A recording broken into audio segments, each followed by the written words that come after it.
Thank you very much, Seth, for introduction, and thank you very much for coming, everyone. Everyone meaning probably someone has cats, dogs, and maybe babies and children that stuck with their parents at home. But I'm really happy to present our work here at this CES meetup. I've been participating this NLP meetup on and off for a couple of years, and I've been really enjoying learning and meeting people. The post-COVID, this Zoom setup is kind of sucks. We lost all the pizza, but we got the convenience of jumping into this session quickly, so that we got the convenience. And I think we are learning from each other well, and I hope you have something to take home. But I know you guys are already at home. Haha. But moving on. So as Seth said, if you have comments or suggestions, random thoughts, you can throw it in the chat.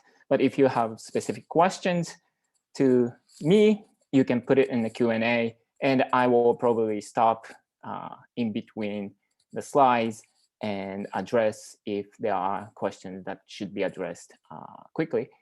Otherwise, I'll take the question and answer.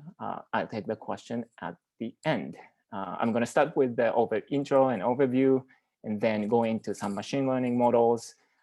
I would like to focus on the industry classification, so that comes, and then a few more stuff about the chatbot. Okay. So about me, my name is Keisuke Inoue. I'm the lead data scientist at the Wade and Wendy. It's great. I think I'm not looking like cat, right? So I think I'm good to go. I have my pants on. I locked out my family members from this room so that they don't come around like naked. So you can see my profiles in LinkedIn and etc. So I'm just going to talk about random things that I'm not going to talk. I didn't put on LinkedIn because that's what people do in Meetup usually. So my favorite ramen is tonkotsu. That's definite. My favorite Dragon Ball character is Kuririn. And my favorite Nintendo game growing up was a Kung Fu Master, also known as Spartan X. I hope I gave you enough data points. At this point, you should be able to deduce, or like you can think like posterior probability is very high that I am Japanese, and I am indeed Japanese. And this picture is, pre-COVID, a few years ago, so it's kind of old, but I look like, perfect token agent for any AI startup. Now I look like more like Ronin, who is basically a samurai without a master or employer. But fortunately, I have my job, and my job is actually to find job for you, or using AI, help company to find great candidates. So we do that through chatbot, and I would like to talk about that chatbot today. Okay. So as we all know, we have a huge recruitment challenge now. I think there are three major problems. One is obviously the historic high unemployment, right? And also this remote working. This is a new normal. It's changing our lifestyle completely. And then we should be all aware of the hidden bias in recruitment, and we should fight for the equality, right?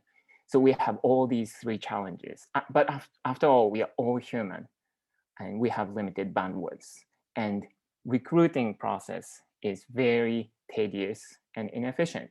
Like we need to calibrate the job requirements. We need to promote the job.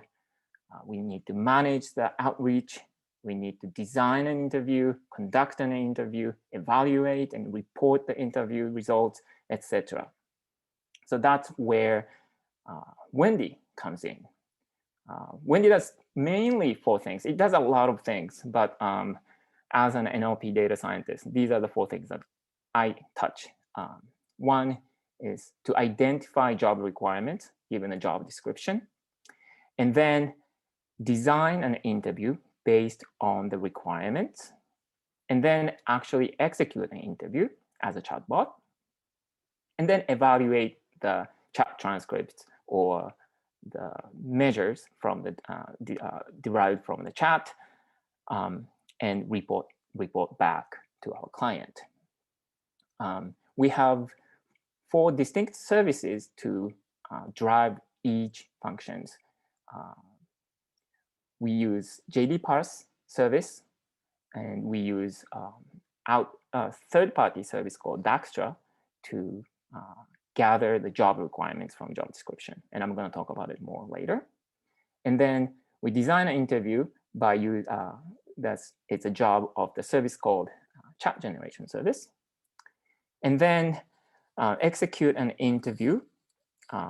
We are using a chat platform called core.ai, and we have a specific API service, chat API, that talks to this platform. I think you've noticed that how creative we are to naming our services. And the last one is evaluate candidates, right? So, and then there is a service, the named evaluation service. So that's the 4 services, and it looks like this. You can think these 4 services as one process and or one function that ultimately is the input is a job description, right? And output is an evaluation. And in between, we have these 4 services. When job description comes in, JD parse services extract all the information, right? And we use Dijkstra API to extract skills, titles, locations, seniority levels, etc.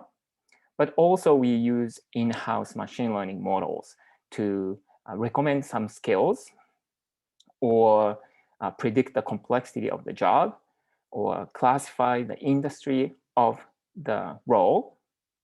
And we gather all these job attributes and throw it to a service called chat generation.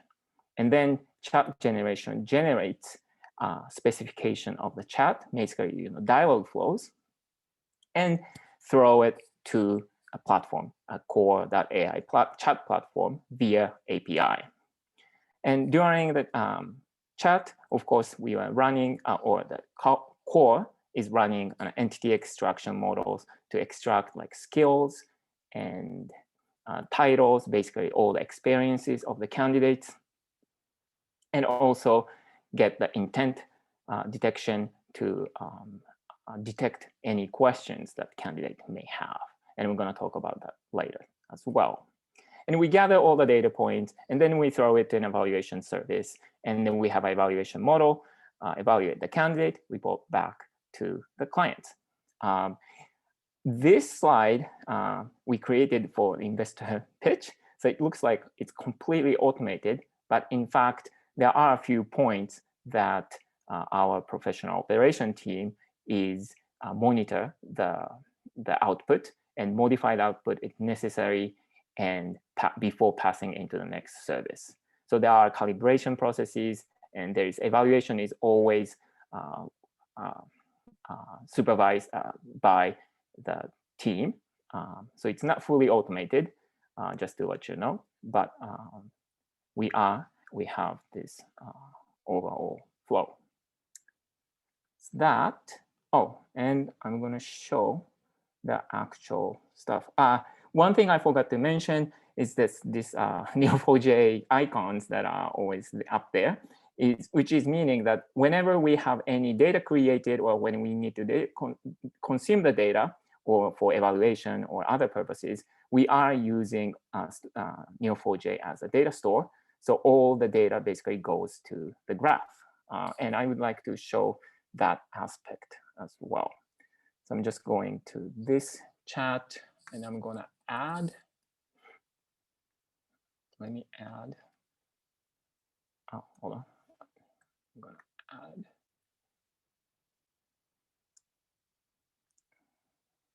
Yep. All right. Do you guys still see the 2 screens? Good. All right. I already restarted this chat. So you can see this. Wendy started chatting. Hello, I'm Wendy. I'm an AI recruiter. give me a second to locate the opportunity, please. And then there was actually a pause and say, come back and say, hey, Samit, thanks for interest. Warehouse associate role at Wade Wendy demo. So this is a demo scenario that I'm using it to like investors in such demo. It's very interesting because my CTO Samit is actually applying for a warehouse position. I don't know what happened to his career, but it's a pretty bold move. But that's what is our demo. And on the right-hand side, I'm showing a graph that should be updated through this chat. And what I'm showing is 3 nodes. One is this person node, and I can show you. This is Samit, has a name, Samit, and I have the LinkedIn profile, has his email, and has his phone number. I hope this is not his real phone number. I'm just gonna hide it. All right. And then it's connected to this application. The application connects Samit with this warehouse job description. And this node has a bunch of job descriptions.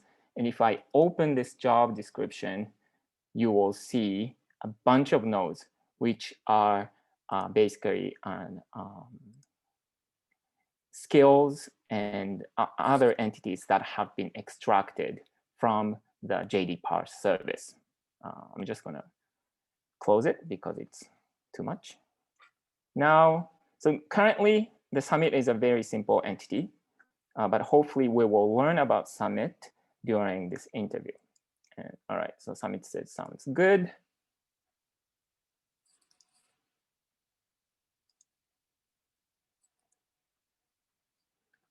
And hold on a minute.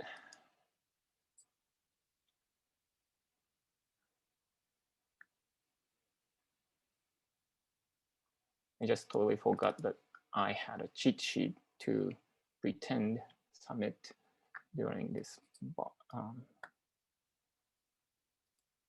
demo. Here you go. I will say something like this. I never said it myself. How many years of experience? I say 5 years.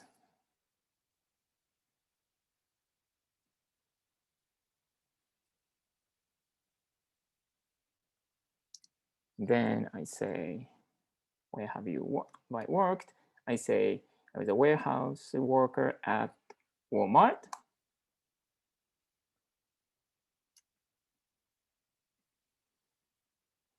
Two main responsibilities.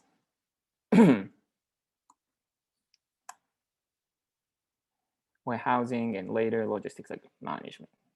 Awesome. So let me just pause here and see anything has changed in graph. So I'm gonna update Summit, and here they are. Now we know that Summit has 5 years of experience. It's getting crowded.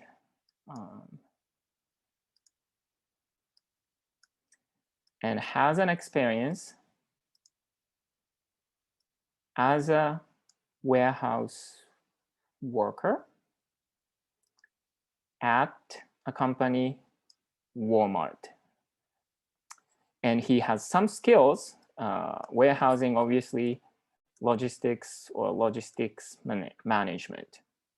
So things like that, we will be, so you can see that we are doing an entity recognition for skills particularly, and then add some nodes based on this conversation. And then you can, Wendy goes back, and I'm going back to Wendy, and she's gonna start asking questions about the skills that she extracted from the job description. For example, it's asking, in your past, have you been responsible for development and implementation of operational policies and procedures? That's a really long skill, but that's something our parser grabbed as a skill. So the Wendy is asking about the experience. I'm just going to say no. And then I say overseeing, budgeting, planning, auditing. I'm going to say yes.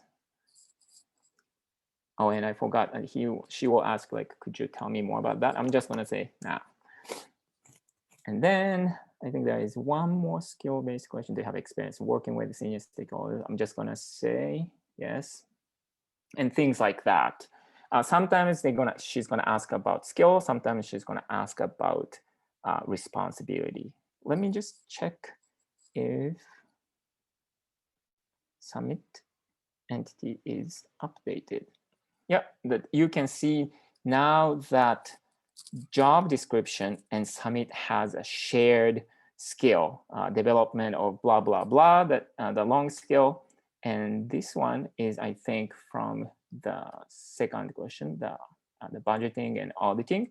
So you get some two skills that is specified by the job description, but also now we know Summit has. So that's how we build up his profile and use them to evaluate. So I think you get the idea. I'm just gonna go screen. Oops. And right. Are you seeing my presentation back again? Yes, you want to put it into presentation mode. Yep. There you go. Cool. Thank you. All right. So sorry, wrong page. All right. So that's what we saw. Now, I would like to talk about some of the machine learning models or NLP processes that driving this chatbot. Complexity prediction, skill extraction, skill recommendation, and industry classification. And I ordered it in like the reverse order of importance. So I would like to talk more about the industry classification. So I will try to go fast for the first three, and then I hope we can do a little bit deep dive on the industry classification. So bear with me for the first three. So the first one is a light one. It's called complexity prediction. It predicts the complexity of the job based on different aspects, such as the seniority that is required, or skills required, expertise, location, or job type. And this is used to set the expectation of the client regarding time to fill. Some job is easy to fill, like warehouse worker in Seattle. It's probably easy to find. I think this is not actual data. I'm just guessing. I just guessed when I created this presentation. Compared to senior Scala engineer in like Winnipeg, that is probably very hard to find. So like that, like we want to set an expectation before we going into the search. So we created this model. The product team provided me with 2,000 data points annotated by our internal team. So this was a very simple regression. I just used the support vector regression, SVR, and it's in production right now. There's not much interesting to talk about, but I thought it's wanted to cover. And next one, the skill extraction. I already discussed, that we are using a Dijkstra parser, like third-party API, which sounds kind of suck, right? Because we are supposed to be an AI startup, and we are doing this recruit chatbot. Like, why aren't we extracting the skill by ourselves? Like skills like recruiter, blah, like this, right? Include if it's a skill for recruiters, like screening, sourcing interviews, for senior data engineer, like Apache, Scala, Java, these kind of things. We should be able to figure out how to extract from job description. That's what I think people would think. But here's the breaking news. Skills turn out to be anything. It's a huge mess. We have a database called from PDL. So we have 350 million profiles, like LinkedIn profiles, just like LinkedIn profiles across the United States and Canada. And among these profiles, if you count, there are about 9 million unique skills listed in this database. And if you compare with dictionary, that's not even a million, right? And if you look at Wikipedia, that's about 6 million entries. So it's more than Wikipedia article entries. So like I think it's safe to assume like if any word you can imagine is probably a skill. Skill can be anything. And I was making this presentation, and it's like anything, like any word, like what's any random word? Like, all right, banana. Is banana skill, right? Banana, and let's look at banana, oranges, apples. Yes, they are skills, like banana, there are 42, only 42 though, but out of 350 million people, 42 people listed banana as a skill, like oranges too. And of course, Apple, because of Apple Computer, I think, they 140,000 people list as skill. Just to be clear, some people pay attention to details. I'm only counting these words as a whole word. So like, for example, if skill has like apple picking, I'm not counting apple picking. It's just Apple, not even Apple Store, like Apple Computer, just Apple. And it's 140,000 people. It's not very descriptive skill, I feel like, but there are people who does that. And also just in case you're wondering, I didn't search emoji. We don't have emoji in our database. So please don't ask me if I searched like eggplants or peach, because I really didn't. Okay, just for show more how like skills are messy. So these are fruits. How about unicorn, panda, or pandas and cats? Do people list these as skills? And of course they do. But do you guys have any guess about like which skill is the most popular? Do you want to? Oh, I see pandas. Thanks for putting it in the chat. I was going to suggest, yeah, people say pandas, yeah, right? But no, it's cat. It's sad, right? Like I thought so too. So I think you know why? Cat is scholar, really? I didn't know. But I think CAT is an acronym, right? Like CAT scan and such. I didn't dig much, so I don't know like the distribution of the titles and such. But CAT is apparently very popular skill. But this shows that like if you're a data scientist and if you're good with pandas and if you're not putting your skill in your profile, you should definitely put it, and then you will stand out, because there are only 9,000 people who does that. So that's that. So those are nouns. How about verbs? Sleep, sleeping, eat, eating, laugh, laughing. Like I thought about like professional laughing is a skill. Do you guys have any guess about which skill is eat? People say eat. Yeah, I'm curious like if eat is an acronym, if anybody knows eat as an acronym. Yep, eat is the most popular. It's not as popular as cat, but see that sleeping, people list sleeping as a skill. 36,000 people listed sleeping as a skill. Anyways, so like you can see how skill is missing. And I'm so sorry to stuck on this side, but one more thing, just because my CTO recently found that zombie hunting is a skill. I just wanted to see how many zombie related skill out there in LinkedIn or PDL data. And there are quite a few. There were 375 profiles that listed some zombie related skills. Zombie hunting is the most.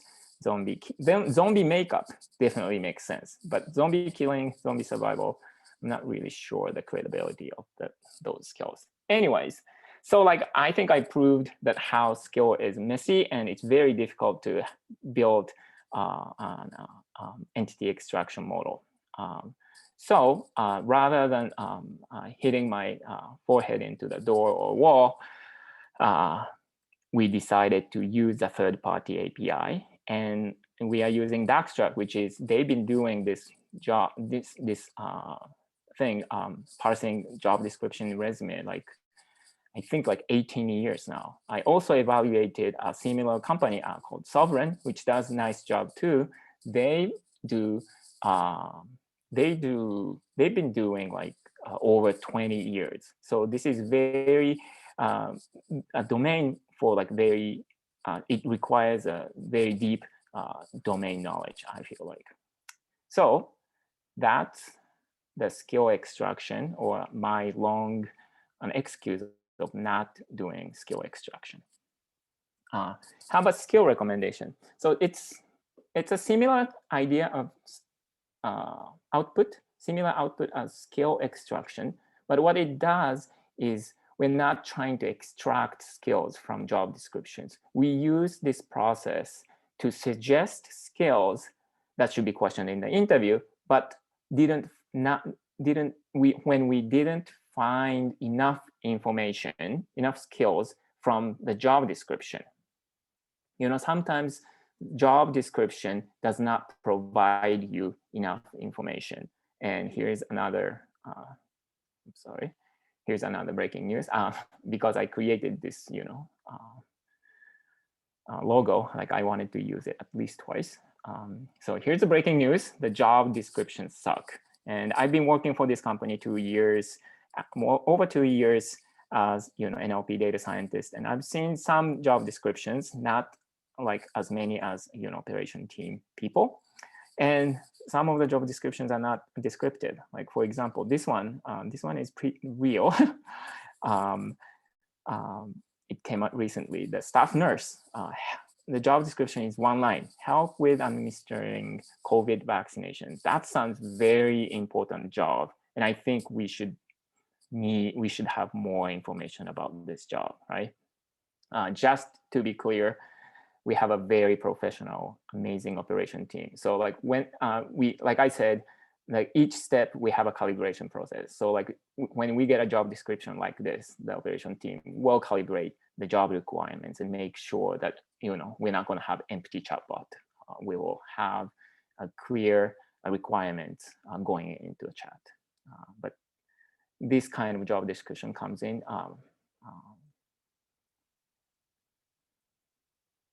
And like this one too, ideal candidate. It just double is ideal candidate. That's it. I'm seeing it. Other job description that I see the most is like this job description. It says see job description. Not very helpful. So job description sometimes not helpful. And the idea is we have to guess from the title.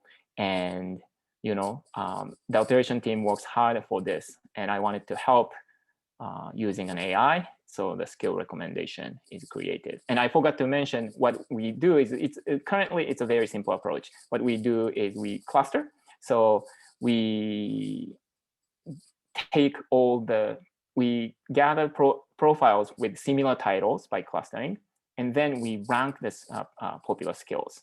And then if they are not provided in job description, we present it to the operation team, and like tick, tick, tick. If they want to use it in the chat, they will be using it.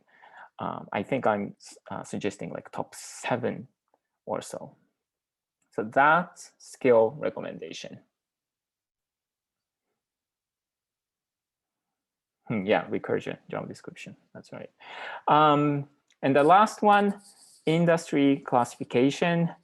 So this sounds simple, right? So we classify job descriptions into industry-based categories.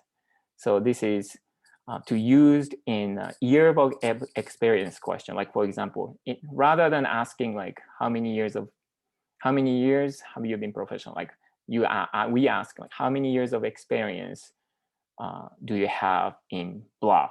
Do you have in sales? Do you have in automotive industry, etc.? And it also used for narrowing the search space for like title and skill detections. So like I showed you, that skills a mess.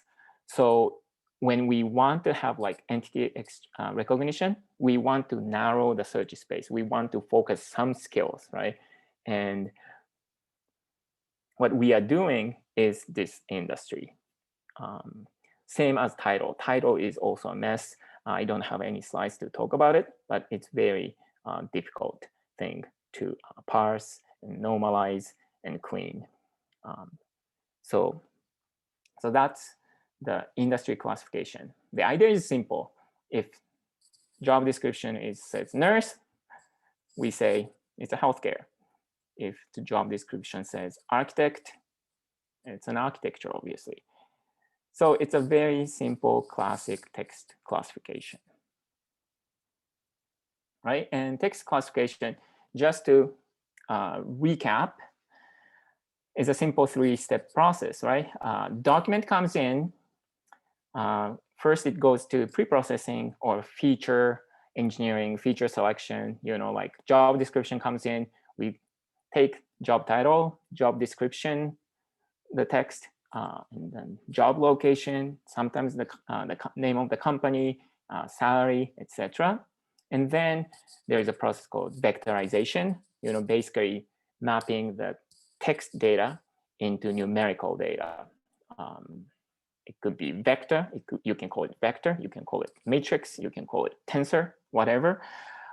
In 90s, we used to use like things called bag of words or TF-IDF, but then we started using skipgram embedding, word to vec, globe kind of thing. And then we recently started using contextual embedding, BERT, Elmo, GPT, more and more and more. So we are making the embedding, we are making the embedding much richer representation. And then we have the classification model again in like 90s or maybe even 80s, I'm not sure. Like people used to use naive Bayes, decision tree, logistic regression, very simple learning algorithm. And then SVM, which is like my favorite, and random forest, XGBoost, those all used to work for text classification very well, right? And then throw it the model, and then finally you get the prediction. And in the training, there is an extra step, of course. You have the true label and compare with the prediction and then put the feedback back into the classification model and adjust the weight and parameters. And that's the training. So you have the data. As long as you have the data, you can build a model. That's simple. But our problem is we didn't have a data, right? Because this was a new process. We didn't even have categorization before. We just created categorization. So we needed to start from somewhere. And what we wanted to do, what do you want to do when you don't have a data? I mean, there are a few things that we could do, but I think the coolest thing is zero-shot learning, right? So zero-shot learning is, this description is very meh, but basically to get a model to do something that wasn't explicitly trained to do. That sounds like crazy, but there's a nice blog writing about it. But here's a catch, right? That for the classification task, it requires a descriptor for each label. Basically, the class label has to be descriptive. Okay, that makes sense, right? So once you have the descriptive class, you can just think the similarity between that label and the document. And I think the idea is shown super clearly in this blog. There is source code. And you don't have to worry about this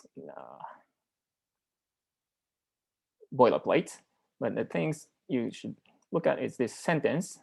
Who are you voting for 2020? And let's say we have 3 possible labels: business, arts and culture, politics. And again, just ignore this boilerplate and jump to the bottom. What it is doing is just calculating the cosine similarity of the representation, embedding or matrix or whatever, a numerical representation of the sentence, this sentence, and each label. And just for loop, print out, you can see that similarity. Politics, similarity 0.2, business 0.0, arts and culture minus. I don't know how can it minus, but minus. So politics wins. In case you never heard of cosine similarity is a very simple measure of two vectors by just measuring this, basically the angle, right? If this angle is narrow, it's very similar. If it's wider, it's very different. I think it's been used in IR, information retrieval, forever. But I haven't seen people talk about cosine similarity for a long time. So I just added this explanation. You don't have to do this boilerplate code anymore because thanks to Hugging Face, the model stuff repository, and it just became so easy. So I wanted to show you.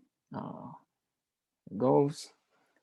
So here's a model repository of Hugging Face, and you can see that like zero-shot classification, right? You just click it, boom. You see that BART, large, MNLI. I can use that for any zero-shot text classification. And you can see that code, right? Pretty simple. So let's try.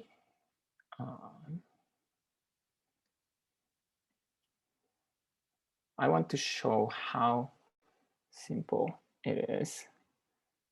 I'm going to add this Colab notebook. Unfortunately, it died already, and it takes time to like load stuff. So I'm just not going to run. But it's very easy, right? Like pip install transformers. That's it. And then you import this pipeline, create a classifier, zero-shot classification, specifying the model. If you specify the GPU, it goes obviously so much faster. And let's say industry, automotive, architecture, finance, media, internet, healthcare, technologies. In JD, job description, like title, registered nurse, responsibility. And that's it, classifier, call it. And then it will return all the scores and labels sorted by the scores in two arrays.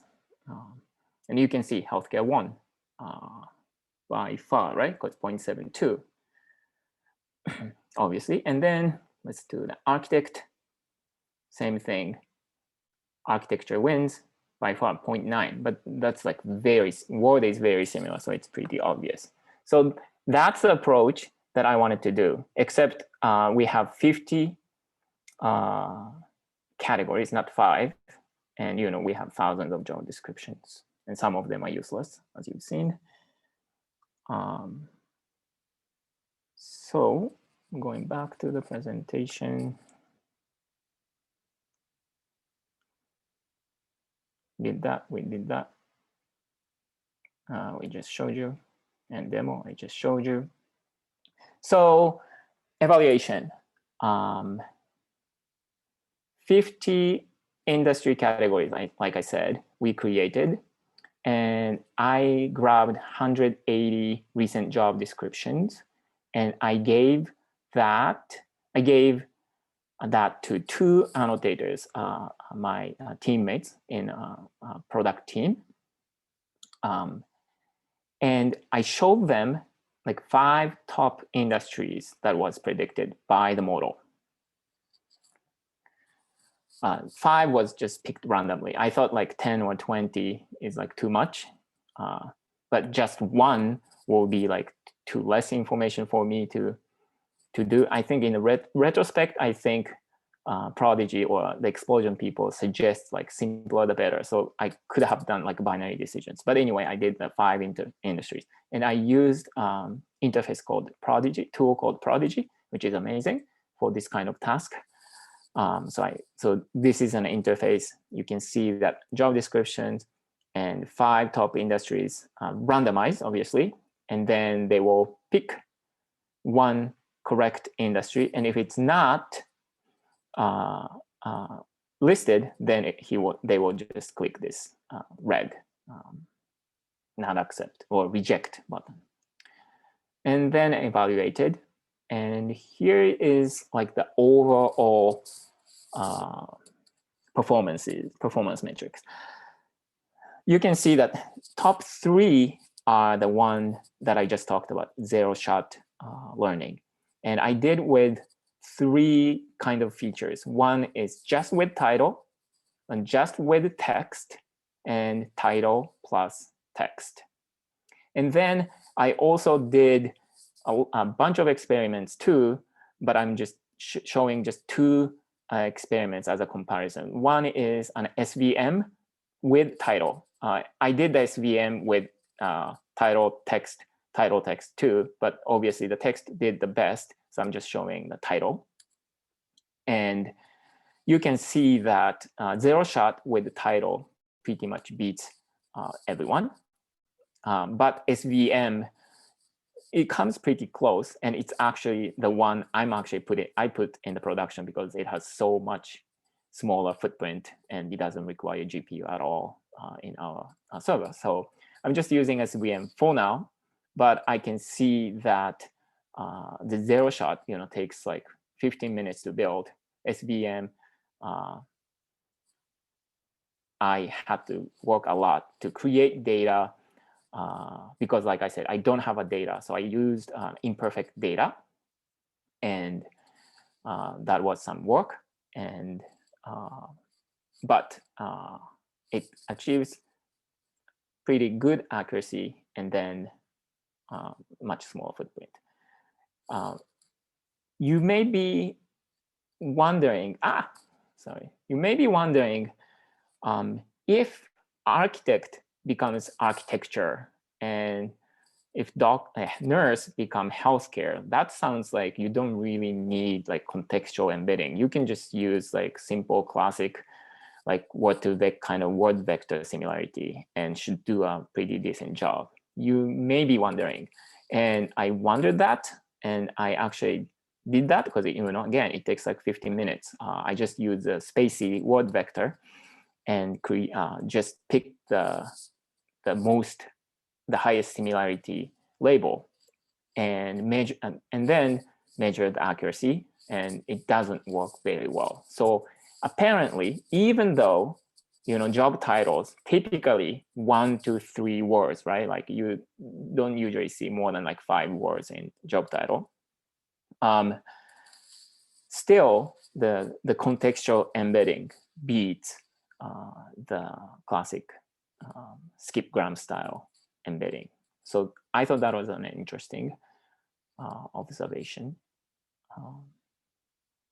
And 50% is pretty good accuracy, I think, in this context. Because one, it's a 50 industry categories to pick from, right? And also intercoder annotators between Liz and Will, which are both amazing, is about 58%. So 50% is coming to like per people level, like expert level. You can see that Liz and Will agreed 104 out of 180, and out of 104, zero-shot learning agreed 55. So here it's like 60%. When Liz and Will agreed, there's a 60% chance that my zero-shot learning is agreeing, which is not bad, again, because this is 50 industry categories. And also the nature of the category have some ambiguity. For example, and it is by design. For example, like we have automotive industry, construction, architect, but we also have like sales and engineers and marketing, right? And or apparel, right? So like in this case, like if you are working for marketing, in like apparel, are you in apparel industry or are you in marketing? If you are or car salesman, are you in automotive industry or are you in sales? There is some ambiguity there, and usually leads and will pick is most important thing is we want to not identify, like I said, skills and titles that or experiences that candidates have. So that's what is our focus. Which is more relevant? Is it the domain of the industry or is it the function of the person for given job description? It's all about designing an interview and which is more important. So there is some ambiguity. So 50% chance is a pretty good accuracy, I think. All right, moving on. And I'm going to pause after this slide, and if there are any questions, I will see. Here's the confusion matrix. I haven't done much deep, or I should say at all. I haven't done any error analysis yet, but you can see that, for example, transportation and warehousing, that's confusing, right? Because that's confusing to anyone, like delivery truck driver. Like, is it transportation or warehousing? I don't know.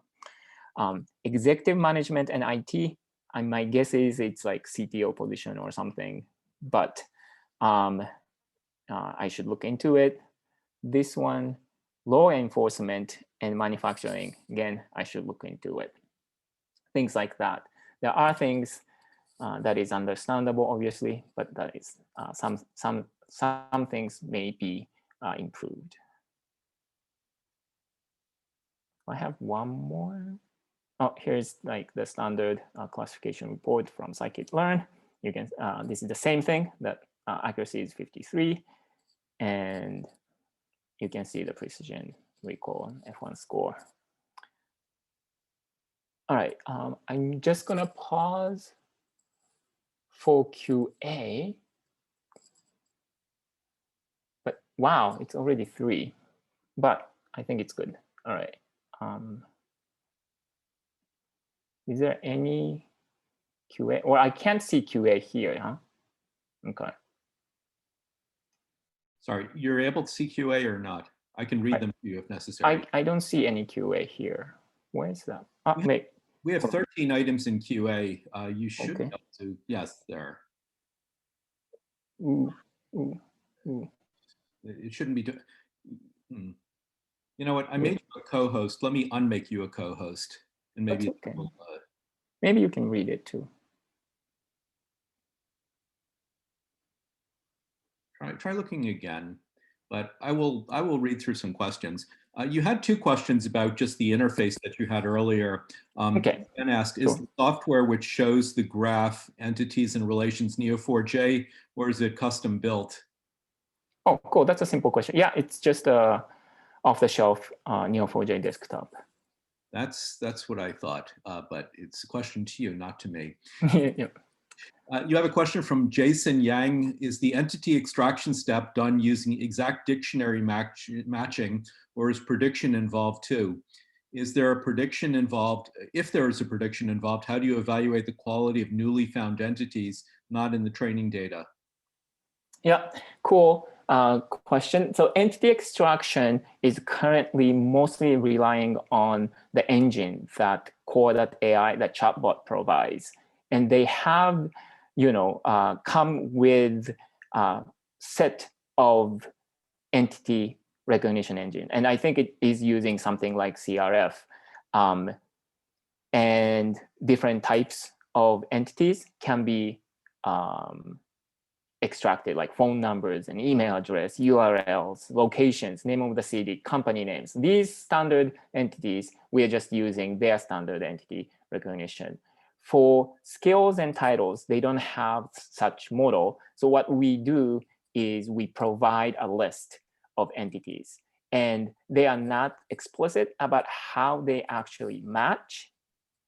And they are matching, I think it's more like a simple text match, but with some like fuzzy matching. What is it? What I'm trying to say. So like some threshold in like editing distance. That's my guess, but there may be more sophisticated matching algorithms used. Exploratory work. Has this been heavily trained on data scientist engineering roles? Not particularly. Not particularly. Is Okay. that what you mean? Our model is trained on just engineering roles? Is that what the question was about? Examples, your examples about warehouses were certainly not, well, I suppose there's data warehousing if anyone does that anymore, but your examples were not from data scientist and engineering. So let's move on. What happens if the user misspells or uses shorthand like LM instead of logistic management? Yep. The acronyms is a pain, and it's a huge problem for us. Acronyms and synonyms and misspelling. The chatbot does a spell correction to a certain level, but obviously it may also harm us too. So that's a challenge for us, and especially like skills and titles. Again, the acronyms are very tricky because it's overloaded, and some of them are industry specific, and normalizing them is a challenge, and it's something that we need to work on a lot more. Well, actually, perhaps a similar question. Shoruk Zahra asks, are the skills extracted by the parser presented in verbatim, or does it perform some cleaning and rephrasing before asking the interviewee? Could you say that again? Are the skills extracted by the parser presented verbatim, or does it perform some cleaning and rephrasing before asking the interviewee? So that would be the chatbot. Right. So that's a nice thing about Daxtra's API. When they do the job description parsing, when they bring back skills, they are normalized and cleaned up. So that's great. When we run entity recognition in our response to the response during the chat, that's a different mechanism. Right? That's what we are using, the core.ai's entity extraction. And like I said, it's slightly a black box to us, but we are providing a list of like skills for this particular industry that we want the core to look for. And like I said, we are, maybe I didn't say it, but we are like giving basically a list of very common skills that are found in that industry in our profiles. And so if the skills are often misspelled, they actually come, we have our list also have misspelled skills too. Actually, the misspelled titles are very, very common. Like administrator can be administer. Things like that is very common, and it is also another problem for us. Well, if someone can't spell the job the person is applying for, yeah, yep. But surprisingly, there's another question about the parsing the input. How is Carl R asks, how is the job candidate's semantic experience collected? For example, I developed a drug that is used to treat kidney cancer. This job candidate is more than a healthcare worker. Yeah, well, unfortunately, we're not there yet. But what we are always doing is we grab the skills or experience they addressed during our chat, and then use those to evaluate. All right. I think we should move on, right? Because it's okay. late. You have more, but go ahead. Yeah. All right. So I should wait. Why it's I should present. All right, go. So just to recap, I show the job attribute extraction part, right? We still have 4 steps to go, but actually I'm just going to do only one thing, which is the generation of the chat. So what we do is we use a template. So we have template of utterances, and by template, what I mean is we have variables embedded in utterances, like person name or job.industry that we just talked about, or skills, like it could be a list of skills, or the job description, the location of the job. So we use these templates and send it to a chatbot. And the chatbot, I'm just speaking a little quickly because it's not that important anyway, is structured as like a very simple like for loop, right? So it starts, retrieve a chat data, and then is make sure like pick up a new utterance and speak the utterance, receive the response, save the response, moving on to the next utterance until all the utterances are done. That's it. That's all it. That's, if I put it simply, that's pretty much all it does. In reality, there are lots of implementation details. The biggest one is like a type of questions, right? So it could be a simple statement, but it could be a question that has a shape of like options, or it could be open questions, yes, no questions, etc. So there are some structure in a chatbot, but overall, it is a simple for loop. And I know if I show this, my CTO hates me, but I'm just going to show that. See, these utterances. So the bot is a simple finite state machine with big for loop, but the data that we give, the dialog flow, has a shape of DAG, right? The directed cyclic graph, right? So like, for example, one of the like template that we have has this kind of shape. And you can see that all the template variables, and you can see that all the branches based on the responses, especially if you are not interested, candidates are not interested in this job, of course, the conversation is short. But if the candidate is interested, the conversation goes on and on. The path is defined by the response. So it has a lot of branches. It doesn't have 14,060,605 possibilities, but it has some number of possibilities. And of course, our candidates have so much better chance than Avengers. But this dialog flow shows kind of the deterministic part of the dialogue, which is the reason why the CTO hates me if I show this to you. The thing about outside of that, we have a mechanism is called interruption. And I'm just going to show you super quickly. So interruption is like this, right? So this is a typical question, say like, are you interested in this role? Like the chatbot has to ask. And we're expecting to say yes. And sometimes people say no. But sometimes people say like, oh, by the way, where's this job located? Like they threw a question sometimes. And it's perfectly normal if you're a human. But if it's for a chatbot with that deterministic flow, it's tricky, right? We can handle it, and we handle it by interruption, the mechanism called interruption, which means when it detects an intent, and we have a list of possible intents, questions, we will handle that first, just like a function call in programming, and then come back to that original thread. So that's how we handle. So we can answer this question based on the data it has. Of course, this back and forth is all coded, right? So we have prepared for this particular question. We have a template as a response to this question. And as long as we have a data to fill in that template, we can generate the response.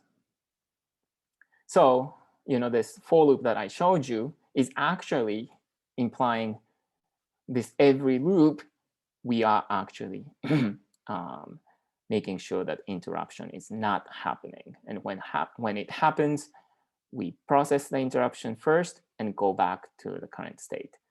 This is not like overtly done on core.ai. There is just a mechanism called interruption. I can just click and it will be automatically handled, which is nice.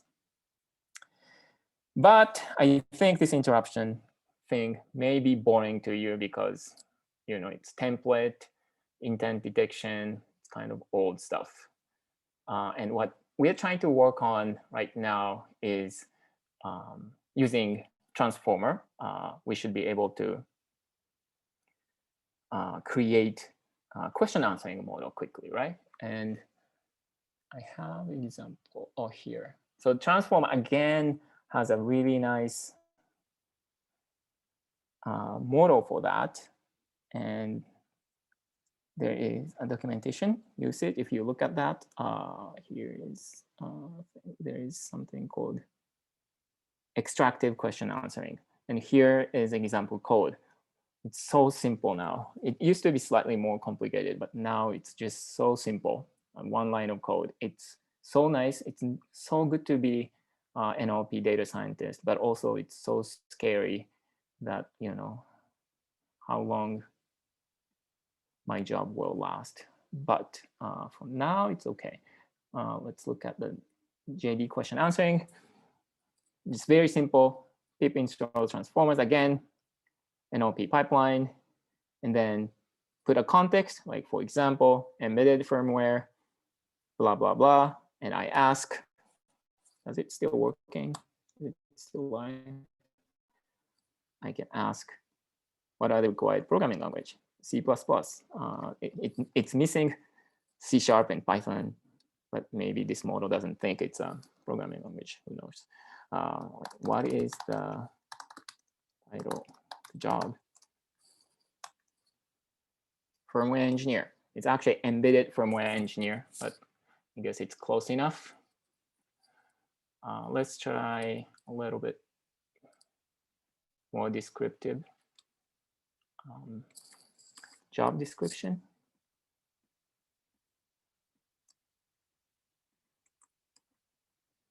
And this is a software engineer at Walmart. And I just want to show you something that model can do, obviously. Like say, what is the location of the job? Oh, question mark. Sunnyvale. You missed California, but it's pretty easy, right? Because it says location. I mean, what is the duration of the job? That should be super easy, 9 months. I should ask, how about, is Scala required? Hands-on experience with Johnson. Yep. So that's that. Obviously, I practiced this so that it shows a decent results. But this is something that we are working on so that we don't have to build intent for every single possible questions, but rather let the model handle the questions if they can answer. So that's a future, and that's a future that Transformer is making easy and possible. So that's that. All right, because I had one more thing that I wanted to show, but I'm just gonna ignore it for now and jump to the summary. So in summary, Wendy is an AI recruiter chatbot capable of yoda, yoda, yoda. And we covered overall data flow, machine learning models, industry classification, and some quick QA models. Oh, I didn't do a presentation mode, sorry. Future work that we're thinking is few-shot learning. I think I should have looked into few-shot learning. Now that especially I got the data that Liz and Will created for me. Thank you, Liz. Thank you, Will. And then custom embedding, right? This was, I think, mentioned in a couple of talks in this meetup recently. One is about the Twitter, just in January, right? And then another is by the LinkedIn about dtext. And they both used custom embedding, and it seemed working well for the text classification tasks. And especially for job descriptions, it's mentioned in the LinkedIn post, because of the domain specificity of job description, it seems like it's very beneficial to have our own embedding rather than the pre-trained model. So that's something that I would like to try. The other thing is Spark NLP versus transformers. And I didn't have a chance to talk about Spark NLP, but it is also has very nice interface to try different transformer models and NLP models. And I started doing a lot of experiments, and I would like to do on a side-by-side comparison with Spark NLP and transformer in the future. And it's over. If you have any questions, I'll be happy to answer. Are you able to see the Q&A? But meanwhile, if anyone would like to ask your question of Keisuke live, use the raise hand feature and I will voice enable you. Keisuke, are you able to see the Q&A? No, whenever I click the, whenever I click this, oh, wait. Yeah, hold on. No, I can read some more to you. Well, know. for instance, we have Balaj Horvath asks, for skill classification, what about using the chatbot for getting labels only for a small proportion of the population, then using these to predict labels for everyone else based on CV similarity? Would that work, or do CVs lack this kind of information? Yeah. Could you say it again? I'm really dumb. What about using the chatbot for getting labels only for a small proportion of the population, then using these to predict labels for everyone else based on CV similarity? For what task again? Sorry. It's about predicting labels for CVs based on a small a sample. If this isn't clear, then I'll go to a different question. Okay, yeah. Please ping me later. I'd like to hear more about it. Okay. Balazs Horvath, if you're still on the presentation, we still have 100 attendees. If you raise your hand, I can enable you. I have Ari Kamlani asking, did you attempt to perform any synthetic generative latent to augment or enrich the data for comparison? For the experiments that I showed in this, I didn't. But when I talked about the imperfect labels for support vector machine, I have to create data for the model to learn. So for that, I created data, that imperfect label data. What I did was, we have like 1 million job descriptions from Glassdoor, and they are like pre-categorized, except that they are not categorized in a way that we want. And we have 50 categories that are defined. So what I did was I defined like mapping between those two different categorizations, and created a training data from that. And that, for example, like for each category, I created like 10,000 or 5,000 job descriptions. When I do that, because of the some imbalance in the distribution of the job descriptions, I have to sometimes oversample it. And that I did sometimes oversample the job descriptions and before feeding it to support vector machine. Yeah, it's an exploratory process. We had a question from Seth Levine about, did you use labeled samples for the support for the SVM? How many labeled samples did you get? Oh, I just answered, right? So yeah. What I did was like creating Glassdoor, blah, blah, blah. Yeah, sorry. Yeah, he also asked, how is the F1 score less than precision and recall? I guess you showed, I don't recall the slide where you showed F1 scores. Oh yeah, F1 score can be less than precision and recall because it's just a harmonic mean. If they are, if they are so different, it hurts, right? So it's not going to be simple mean.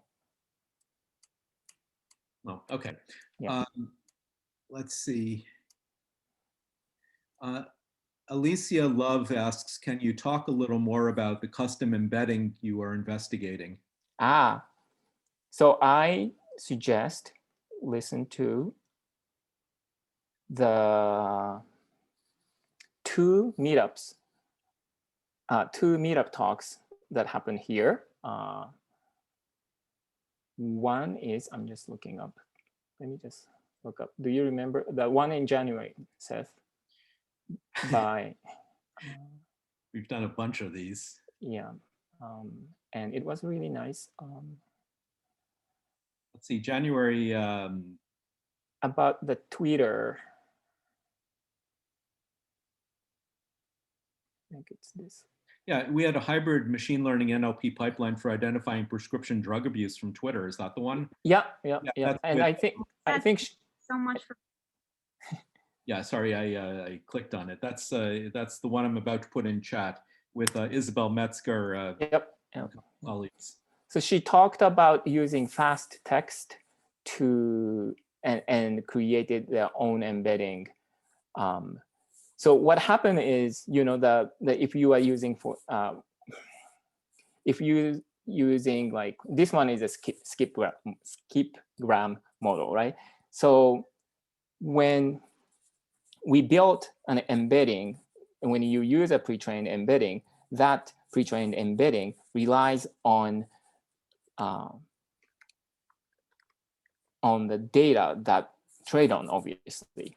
But for example, in our job description domain, like the typical example that we use is like the distance between apple and orange in job description is much, farther if you think about the rest of the world, because apple and orange fruits, because it should be in a similar or close in a proximity in the vector space. But in the job description, like probably more people talk about Apple with like Microsoft because it's a computer company. So things like that, that kind of like domain dependence becomes important when you create custom embedding, when you create an embedding.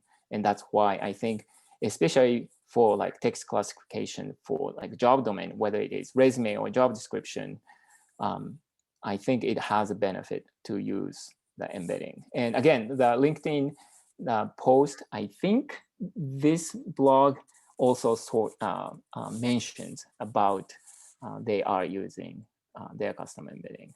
I wish we have an access to that, but the LinkedIn dtext. Yeah, no, not the dtext itself, but they talk about they have own word embedding trained from their data, their context, and I don't think that's open sourced. No. Let me read you a few more questions given the time.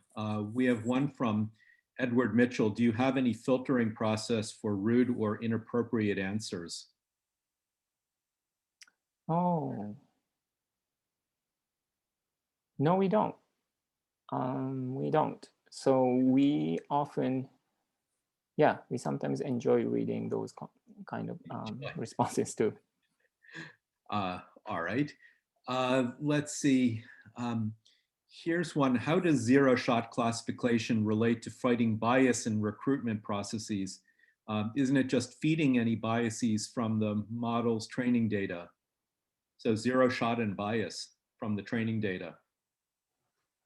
Oh, interesting. So like we have to make sure, so there were some news article about it recently, right? So when you're building a machine learning model and when you obtain a training data, if the training data already have the innate bias, like for example, the people are picking someone by race or by names that imply race, that's when that happens, obviously the model will be like racially biased, and that should not happen. So in our case, in our context, in zero-shot text classification, that doesn't happen, right? So that's okay. But we are aware of that problem, and we obviously have this.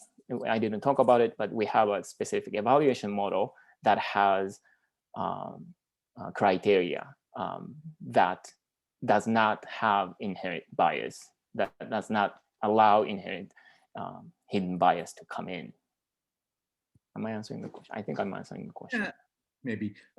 Let me pose to you one more. We have several more that I don't think we'll get to given the time. And this is sort of a summative question. How effective is this system? What kind of employers are happiest with your service? How many interviews does the bot conduct per month? And, I think that this is my commentary, I think we all understand that this kind of automated interface is just going to become more and more prevalent. So how effective is the system? What kind of employers are happiest with it? And what's the volume of interviews per month? Yeah, that's a product question. And I'm not super aware of the numbers, but what I've heard is the number of interviews conducted per day is like somewhere in the 1,000 range. And we are not and that's about the number, and simultaneous interview is probably like in the range of like tens, not even like hundreds, right? Because I mean, 1,000 a day. So that's our current scale. Yeah. All right, I think we're going to wrap with that. Let me turn my video back on. I think we're going to wrap with that, Keisuke. Thank you for the presentation. You don't have a concluding slide providing your contact information, or do you? But if you'd like to provide your contact information, do you want to just put it into the chat right now? And as I've mentioned to people, a couple of things. One is that we're always looking for additional speakers for future programs. We will have a program on medical natural language processing on March the 30th, but it's posted on the New York meetup, but not the others, without any description other than the speaker. And I will post the rest of the information, and we'll get it on the other meetups as soon as we have a full description of the talk, but that's going to be March 30th on medical NLP. If you'd like to give a talk, do get in touch with me. I'm just going to type in again my email address, and that'll be it for today, I think. So thanks everyone for joining us. Thank you, Keisuke, for speaking, and we'll see you all next time. And if anyone wants to get in touch with me about anything else related to NLP in the meetup, just please send me a note. Ciao. Thank you all.